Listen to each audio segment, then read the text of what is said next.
नमस्कार सभी साथियों को स्वागत करता हूं सभी का इस YouTube चैनल पर जिसका नाम है स्टडी विद PN लोधा। साथियों, आज हम आपके लिए रीट पात्रता परीक्षा 2022 लेवल 2 एवं लेवल 1 के लिए बहुत ही महत्वपूर्ण हिंदी व्याकरण व शिक्षण विधियों का पेपर नंबर 41 लेकर आए हैं। साथ ही ये पेपर मुख्य परीक्षा सेकंड ग्रेड और फर्स्ट ग्रेड भर्ती के लिए भी बेहद ही उपयोगी है। यहाँ पर कुल प्रश्नों की संख्या 35 है, जिसमें आपको हिंदी व्याकरण के भी प्रश्न मिलेंगे और शिक्षण विधियों के भी प्रश्न मिलेंगे। तो वीडियो को पूरा देख करके जाइएगा। बहुत ही अच्छे, शानदार और क्वालिटी वाले प्रश्न आप यहां पर करने वाले हो। इसके पहले के 40 वीडियो के एंड स्क्रीन में मैंने प्ले लिस्ट लगा दी है, तो वहां से भी आप टच करके पिछले सारे टेस्ट अटेंड कर सकते हो साथियों। तो चलिए शुरू करते हैं आज के इस वीडियो को। पहला प्रश्न देखेंगे आपके प्रश्न संख्या 1। भाषा कौशलों की संख्या कितनी होती है? 5, 4, 3 और 7। साथियों, भाषा कौशलों की संख्या की अगर हम बात करें तो इसकी संख्या कितनी होती है? सही आंसर बताइए। दूसरा विकल्प आपका सही आंसर है 4। देखो, सुनना, फिर बोलना, फिर पढ़ना और फिर लिखना, ये चीज़ें भाषाई कौशल कहलाती है और इनकी संख्या जैसे मैंने क्रम में बताया है उसी प्रकार से होती है। तो आपके सेकंड विकल्प पहले प्रश्न में सही है। नेक्स्ट प्रश्न नंबर 2 पे आते हैं। दूसरा प्रश्न है, अनुकरण विधि रचना के लिए उपयुक्त है? शिशु स्तर पर उपयोगी है, उच्च स्तर पर उपयोगी है, प्रारंभिक स्तर पर उपयोगी है और इनमें से कोई भी नहीं। तो कोई नहीं वाला विकल्प हम यहाँ से हटा देते हैं। देखो, अनुकरण विधि रचना के लिए, किसके लिए? रचना के लिए। तो साथियों, शिशु स्तर पर रचना नहीं कराई जाती है, बल्कि प्रारंभिक स्तर पर अनुकरण विधि को रचना के लिए उपयुक्त माना जाता है। थर्ड विकल्प आपके प्रश्न संख्या 2 में सही है। उच्च स्तर पर अनुकरण नहीं बल्कि प्रश्नोत्तर विधि उपयोगी मानी जाती है। तो थर्ड विकल्प ही सही रहेगा प्रश्न 2 में। नेक्स्ट प्रश्न नंबर 3 पे आते हैं। तीसरा प्रश्न है, भाषा शिक्षण में बहुमुखी प्रयास का अभिप्राय है? आगमन विधि का प्रयोग करना, तकनीक का प्रयोग करना, सभी विषयों के शिक्षण में भाषा पर बल देना और अनेक अध्यापकों द्वारा भाषा का शिक्षण करवाना। तो देखो, बहुमुखी प्रयास का अर्थ आपसे प्रश्न संख्या 3 में पूछा जा रहा है कि भाषा शिक्षण में बहुमुखी प्रयास का अर्थ साथियों आगमन विधि या तकनीक का प्रयोग करना बहुमुखी प्रयास नहीं कहलाता है, बल्कि सभी विषयों के शिक्षण में भाषा पर बल देना ही भाषा शिक्षण में बहुमुखी प्रयास कहलाता है। जैसे आप भाषा के अलावा दूसरे विषय जो बच्चों को पढ़ाते हो, यदि उनमें भी यदि आप भाषा पर बल देते हो साथियों, तो वही भाषा शिक्षण के लिए बहुमुखी प्रयास है। थर्ड विकल्प तीसरे प्रश्न में सही है। नेक्स्ट प्रश्न नंबर 4 पे आते हैं। तो चलिए चौथा प्रश्न देखेंगे। भाषा है अर्जित संपत्ति है, उत्तराधिकार से प्राप्त संपत्ति है, ईश्वर प्रदत्त संपत्ति है या सहजात योग्यता है? मोस्ट इंपॉर्टेंट क्वेश्चन सारे के सारे आपके लिए मैं लेकर आ रहा हूँ ये चीज़ें। तो साथियों, बिल्कुल निःशुल्क है और 100 टेस्ट यहाँ पर आपको करवाए जाएंगे।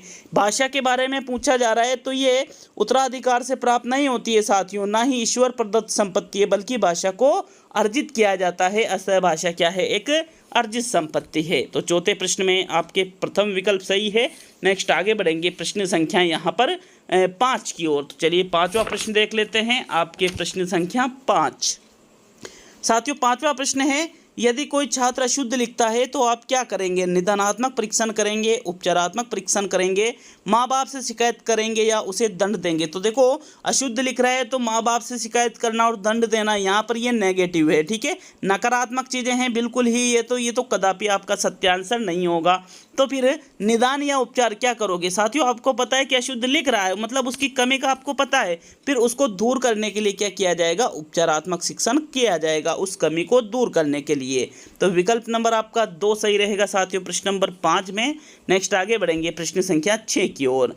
तो चलिए छठा प्रश्न देखेंगे। आपके प्रश्न नंबर 6 है, किस शब्द में उपसर्ग, प्रत्यय व अव्ययीभाव समास है? ना समझी, अति चालबाज, प्रत्यावर्तन और सभी।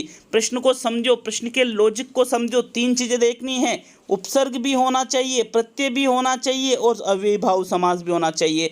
तो देखो, यहाँ पर अति प्लस चाल प्लस बाज, तो बाज कोई उपसर्ग नहीं प्रत्यय नहीं होता है, तो अति उपसर्ग तो है लेकिन इसमें प्रत्यय नहीं है।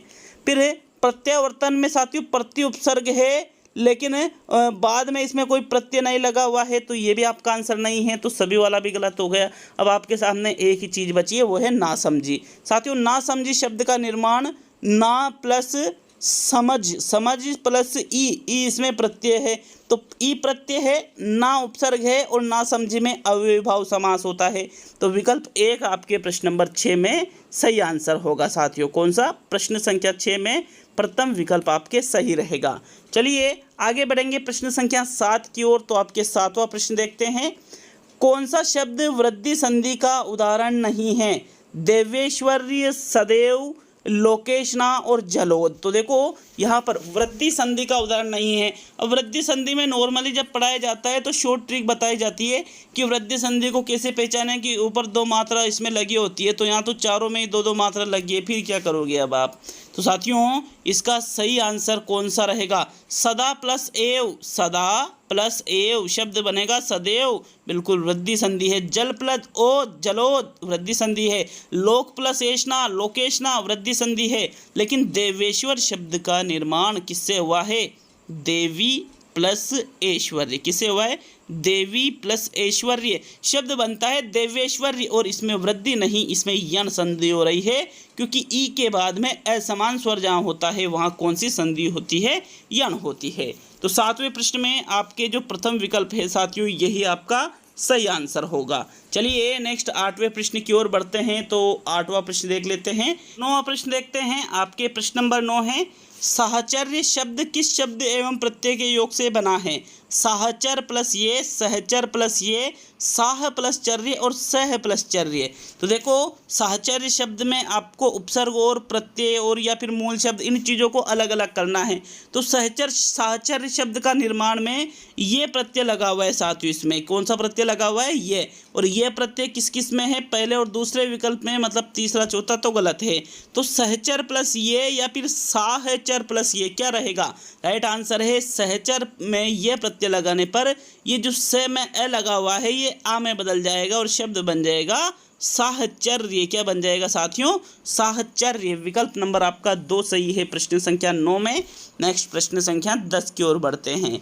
10वां प्रश्न है आपके, दया कल जयपुर जाएगी रेखांकित शब्द में कौन सी संज्ञा है? ये दया जो शब्द है इसमें संज्ञा पूछा जा रहा है। तो भाववाचक संज्ञा है, व्यक्तिवाचक संज्ञा है, जातिवाचक संज्ञा है या समूहवाचक संज्ञा है? देखो दया, दया कल जयपुर जाएगी साथियों, हमें जीवों पर दया करनी चाहिए। दोनों जगह दया शब्द आ रहा है, 2 वाक्य बोल रहा हूँ।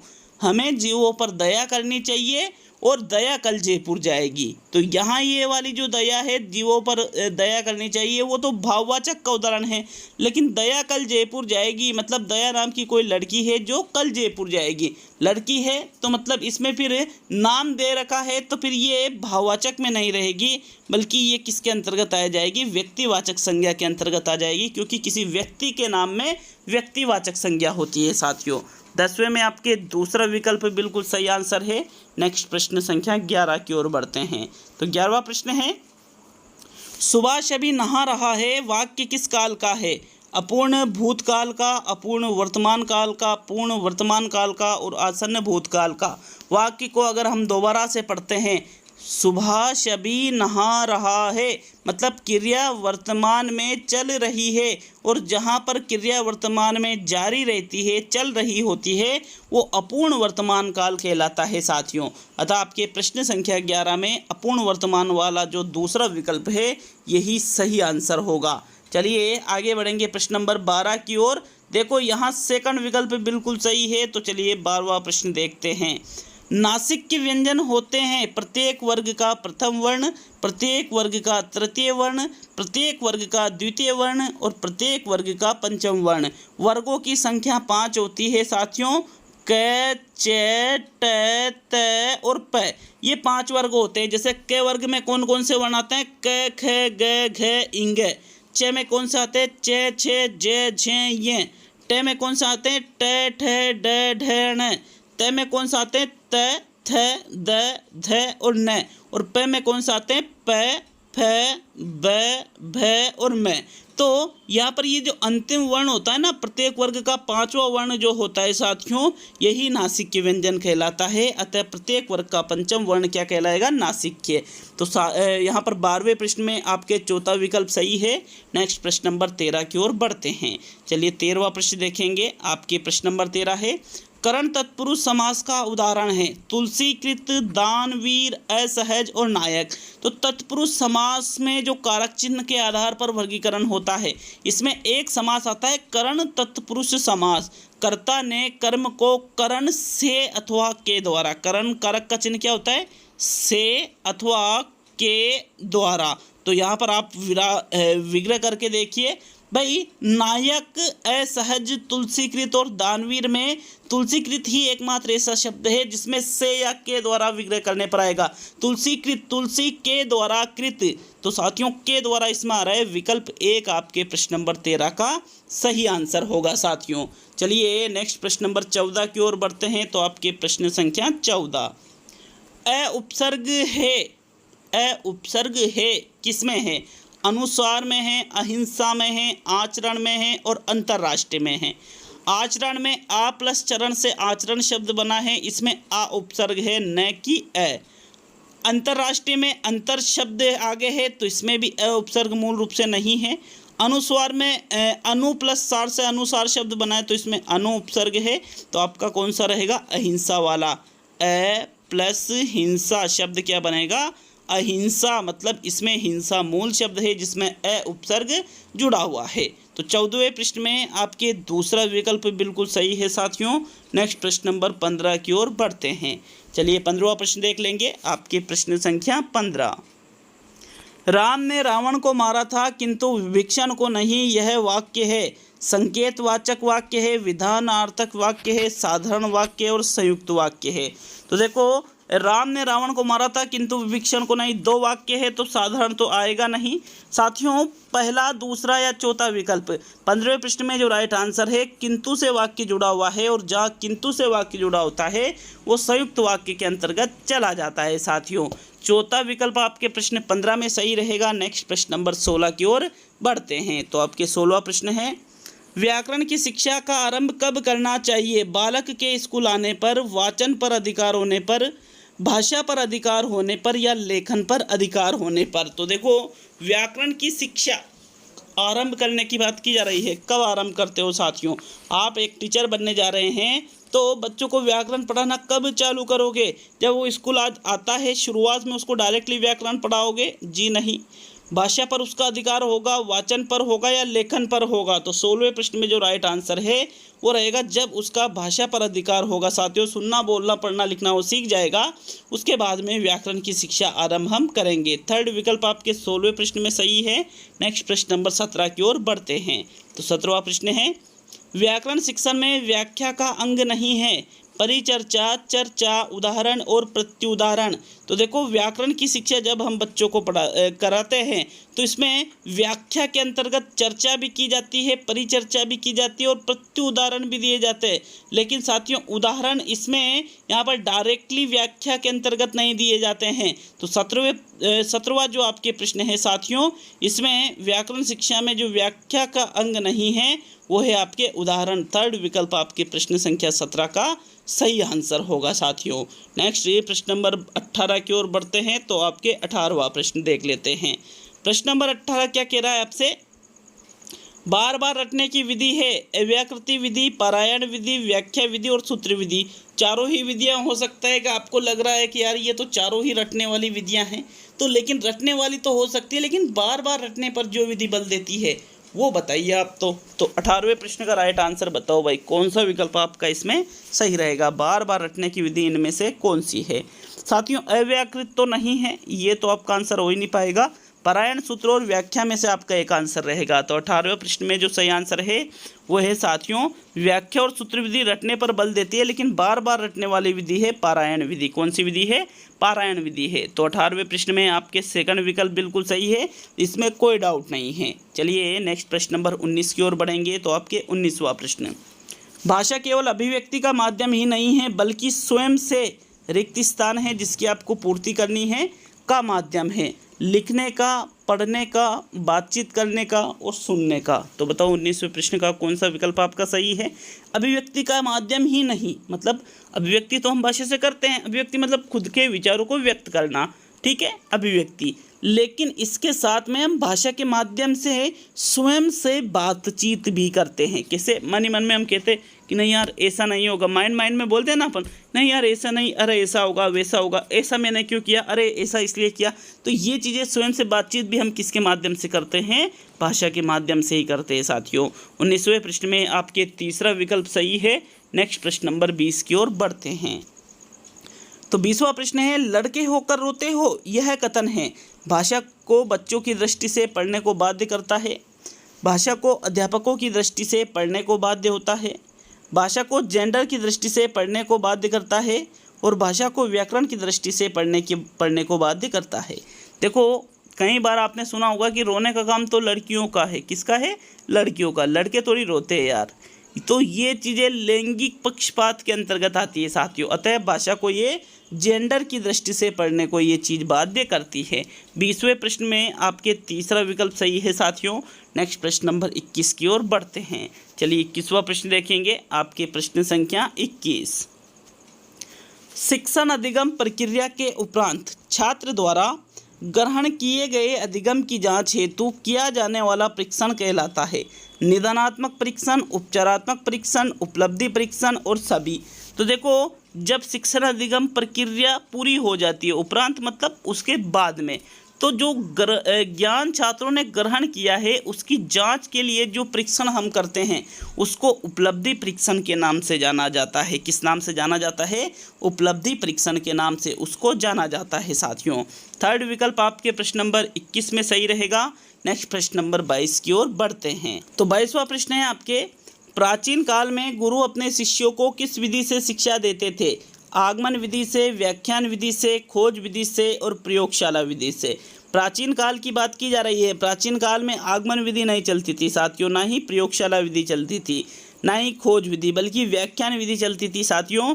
व्याख्यान विधि के द्वारा ही प्राचीन काल में जो गुरु होते थे वो अपने शिष्यों को शिक्षा देते थे कि भाई स्वयं चबूतरे पर बैठ गए, छात्र नीचे बैठे हैं और वो व्याख्यान के माध्यम से बच्चों को शिक्षा दे रहे हैं। ऐसा प्राचीन काल में होता था।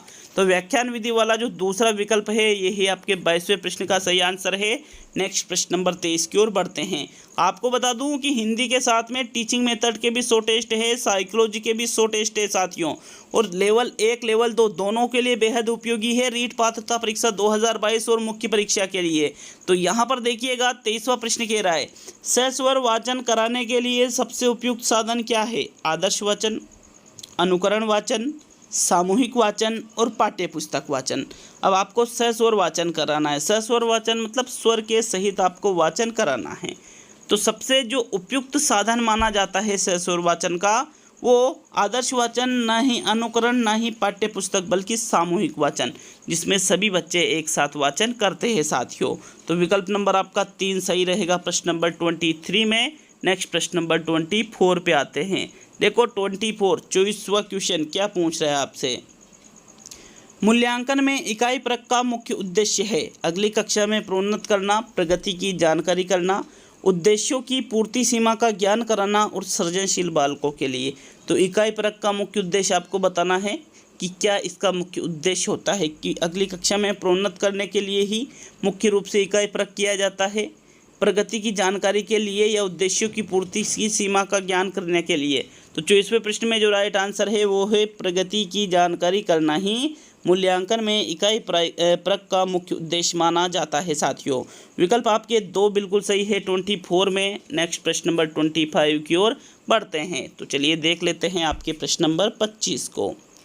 समतल पर बिखरी सामग्री को बहुत तेज प्रकाश द्वारा पर्दे पर प्रतिबिंबित किया जा सकता है, किसके माध्यम से? फिल्म स्ट्रिप के माध्यम से, स्लाइड के माध्यम से, एपिडाइस्कोप के माध्यम से और मैजिक लालटेन के माध्यम से। चारों ही प्रक्षेपी यंत्र है। ये कैसे है? चारों ही प्रक्षेपी और दृश्य सामग्री के अंतर्गत आते हैं साथियों। तो 25वें प्रश्न में जो राइट आंसर है, जो समतल पर बिखरी हुई सामग्री होती है इसको बहुत तेज प्रकाश द्वारा पर्दे पर एपिडाइस्कोप के माध्यम से प्रतिबिंबित किया जा सकता है। विकल्प 3 आपके 25वें प्रश्न में सही है। नेक्स्ट प्रश्न नंबर 26 की ओर बढ़ते हैं। तो चलिए 26वां प्रश्न देखेंगे। सही सुमेलित नहीं है कौन सा? पार्श्विक लय, संघर्षहीन ये व, प्रकंपित ड और स्पर्शी क ट त प। तो जो सही सुमेलित नहीं है मतलब जो गलत है उसका चयन आपको 26 में करना है। साथियों ल वर्ण पार्श्विक होता है, बिल्कुल सही है। प्रकंपित, लुंठित, साथियों अगर हम बात करें तो ये ड नहीं होता है साथियों, ये तो लुंठित या प्रकंपित नहीं होता है, लुंठित प्रकंपित तो र होता है न कि ड, तो फिर ये गलत है। संघर्षहीन ये वे और स्पर्शी पे होते हैं, तो ये तो सही है। बाकी तीसरा विकल्प यहाँ सही नहीं दे रखा है, अतः तीसरा विकल्प आपके प्रश्न नंबर 26 का सही आंसर है। चलिए नेक्स्ट प्रश्न नंबर 27 पे आते हैं, आपके 27वां प्रश्न। तत्सम शब्द नहीं है ज्योत, घट, गोमय और तिलक। कौन सा शब्द यहाँ पर तत्सम नहीं है, उसका चयन आपको करना है। घट का घड़ा हो जाता है, तत्सम है ये तो। गोमय तत्सम है, ज्योत या तिलक इन दोनों में से आपका राइट आंसर रहेगा। तो 27वें प्रश्न में राइट आंसर है तिलक भी तत्सम शब्द है। साथियों ज्योत शब्द तद्भव है, कैसा शब्द है ये, तद्भव। विकल्प एक आपके जो है वो ही आपका प्रश्न नंबर 27 में सही आंसर है, ज्योत शब्द तत्सम नहीं है। चलिए नेक्स्ट आगे बढ़ेंगे प्रश्न नंबर 28 की ओर। तो 28वां प्रश्न देख लेते हैं। क्रिया से भाववाचक संज्ञा बनी है भीतरी, चढ़ाई, कड़ाई और माधुर्य।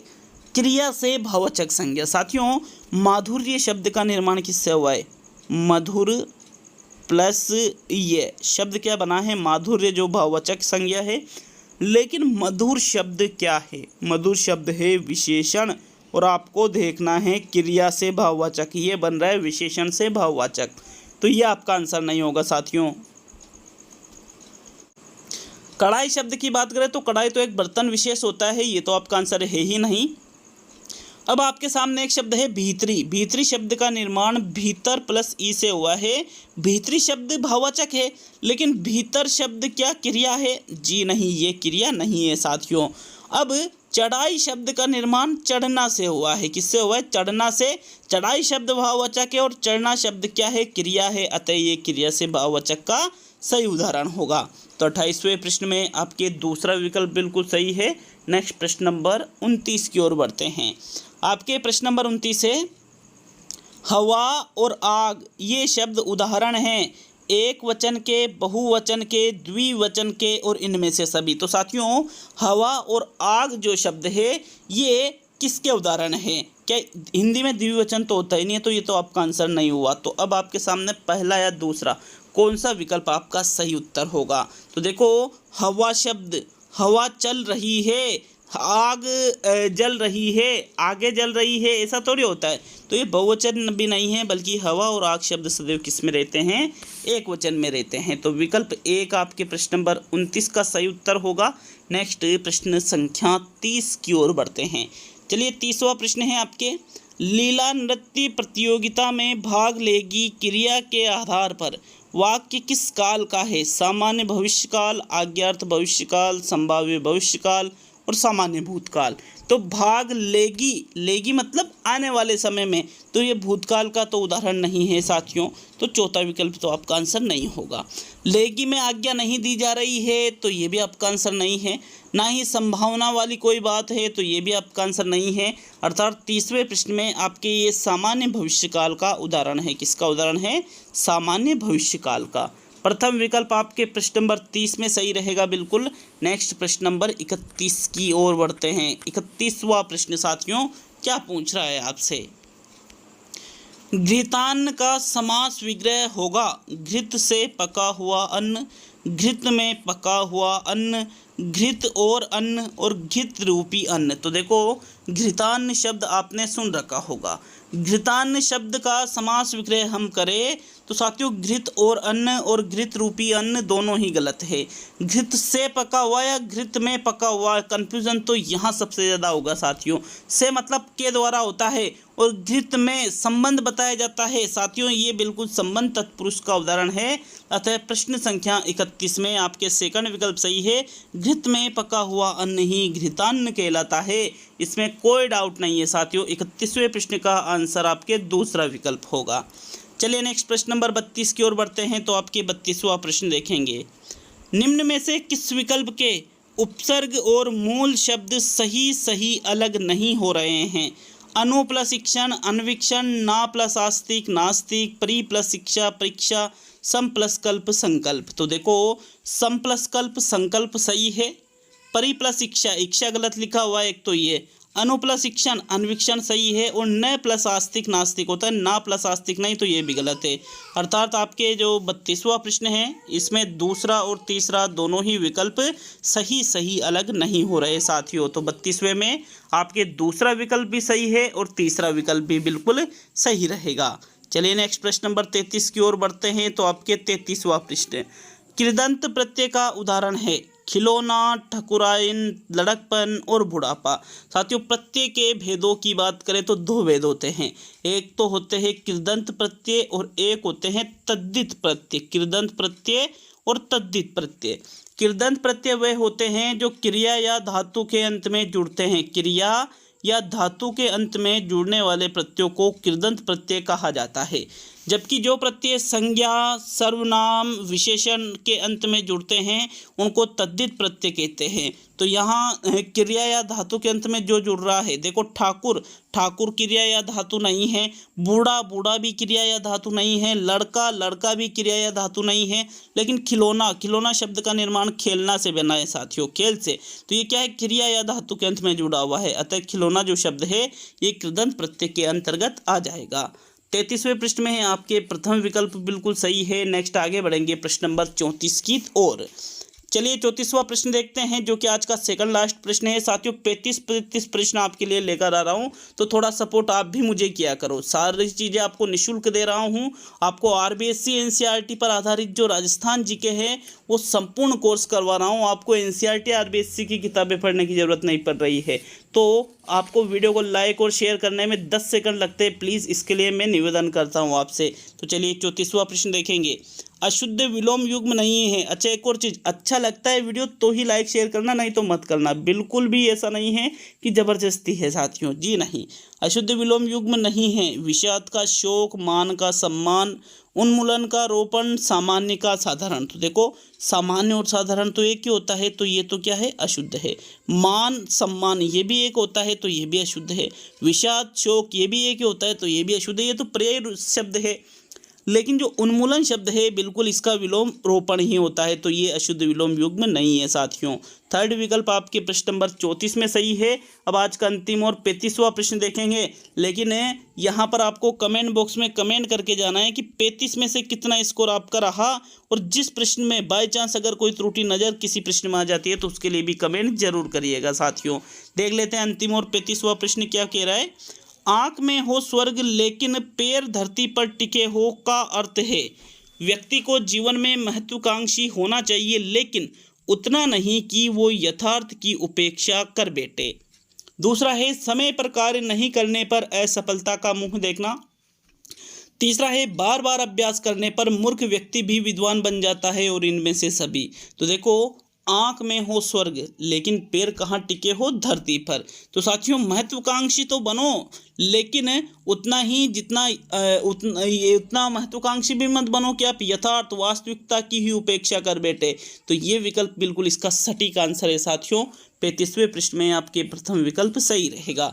तो ये आपके पेपर नंबर 41 पूरा हुआ। अभी आपके 59 टेस्ट आने और बाकी है हिंदी व्याकरण के साथियों। तो मिलते हैं अगले वीडियो में। बहुत बहुत धन्यवाद वीडियो को पूरा देखने के लिए।